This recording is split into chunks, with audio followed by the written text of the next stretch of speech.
Mi nombre es Geraldine Astrid Fuentes Trejo y para la materia Teorías de Comunicación 2 vamos a ver un repaso de todos los temas y su aplicación en la vida diaria.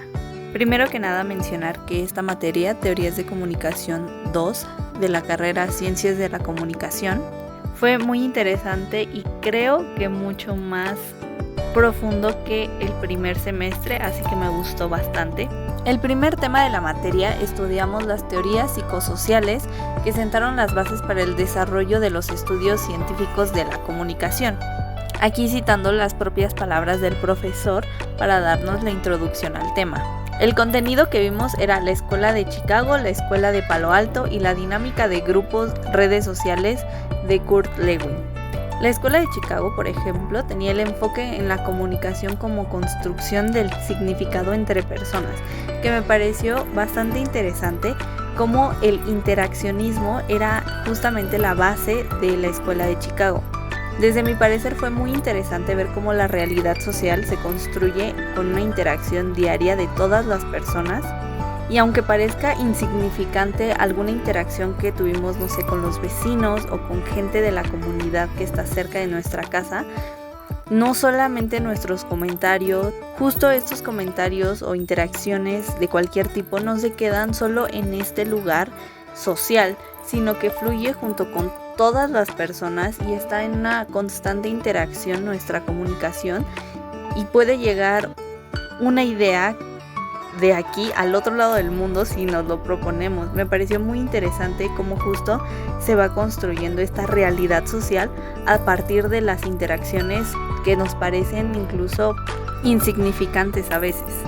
Luego está la parte de la escuela de Palo Alto que me pareció súper interesante cómo incluso el silencio era capaz de comunicar algo.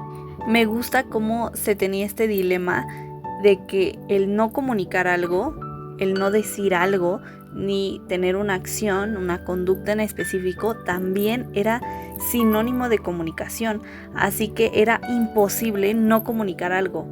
Me parece muy real justo porque ahora en las redes sociales el que digas algo o no digas algo es toda una conversación, se puede dar toda una conversación alrededor de esto y creo que tienen bastante razón.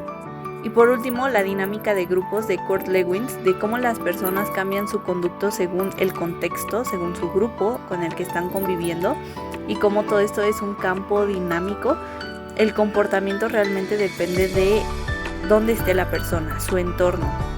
Creo que se ve muy fácil en, por ejemplo, las escuelas o en las casas, cuando un niño se comporta de una manera con sus amigos y llega a su casa y se comporta completamente diferente. Me parece muy interesante que se pueda ver desde una dinámica tan chiquita como es la casa, ahora imaginarlo a nivel mundial y cómo todas las personas se van como adaptando a cierto contexto y a su cierto entorno. Me parece muy interesante. Para el siguiente tema vimos algunos conceptos de autores que buscaban entender el campo de la comunicación como base para la liberación del sujeto social. Este tema la verdad me pareció muy interesante pero también muy pesado, ya que vimos a muchos autores y muchos puntos de vista, pero justo en el subtema 2.2, Industria, Cultura, Ideología, Poder y Vigilancia, abordaron un concepto que me pareció súper interesante, que es el adorno a la cultura, por así decirlo, donde ésta se convierte en un producto de consumo que adormece. Cómo poco a poco la cultura va cambiando, se va moldeando, que no creo que esté mal, pero justo se va moldeando de una forma tan específica que parece que se está adormeciendo todo el tiempo. Parece que eso es lo que realmente se busca, una cultura súper dormida que no se pueda dar cuenta de lo que está pasando en la realidad. Y justamente nos lleva al punto de Herbert Marcuse, donde dice que la sociedad moderna produce seres unidimensionales sin pensamiento crítico.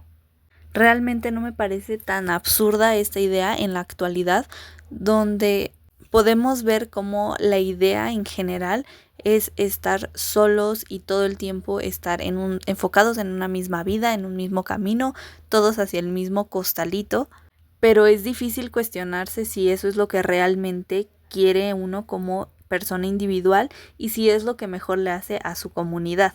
Creo que fue una de las ideas que más se quedaron en mí en esta etapa del temario, porque no podría dejar de pensar de qué tanto estoy haciendo yo porque yo lo quiero y qué tanto es una idea que está impuesta en mi cabeza. Anteriormente, durante mucho tiempo en la historia se había visto que la comunidad era la base de todo y siempre se estaban moviendo conforme ayudaban a la comunidad, y ahora me parece brutal cómo nos estamos separando y haciéndonos tan individuales que dejamos de pensar en comunidad, empezamos a pensar individualmente solamente, y justo nos hacemos seres sin pensamiento crítico, solamente alimentando esta idea que ya se nos implantó y haciéndola efectiva.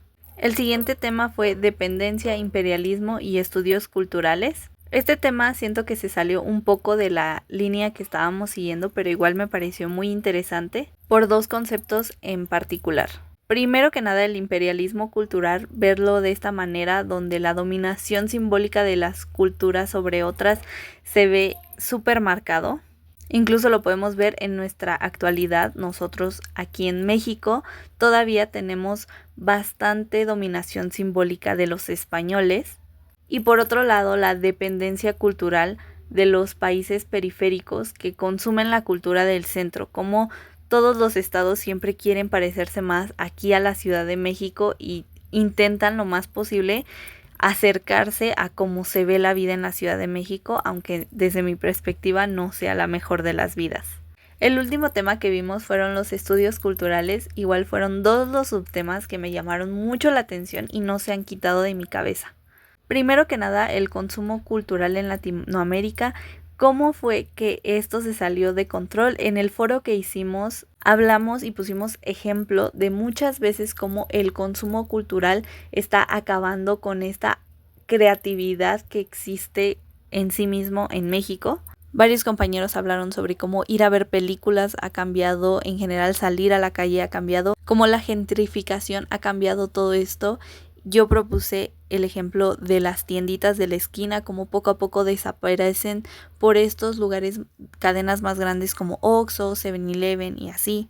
Y creo que ahora lo tengo mucho más presente después del foro. Y justo tiene que ver con la teoría de las mediciones que vimos en este último tema, fue uno de los subtemas, cómo el receptor interpreta los mensajes con un contexto particular. Me pareció súper interesante. Aunque el mensaje sea el mismo, se va a interpretar de formas tan diferentes porque como individuos no estamos viviendo exactamente la misma vida y cómo lo interpretamos depende de nuestro contexto. Me pareció súper interesante toda esta materia y de verdad agradezco mucho al profesor.